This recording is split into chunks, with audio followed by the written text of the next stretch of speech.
In this video, I will show you how to enable dark mode in Roblox.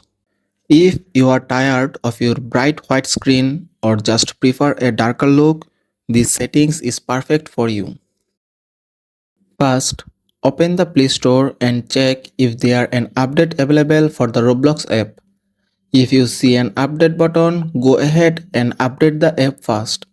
This will make sure you have the latest feature and the same settings shown in the video.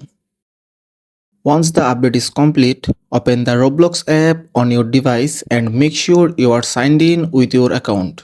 Once you are on the home screen, tap the three-line menu in the top left corner of the screen.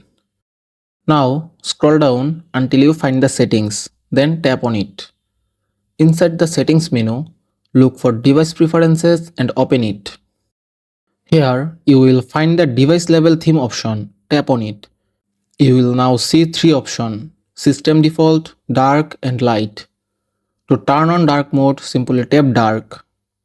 As soon as you select it, Roblox will switch to dark theme instantly. And that's it.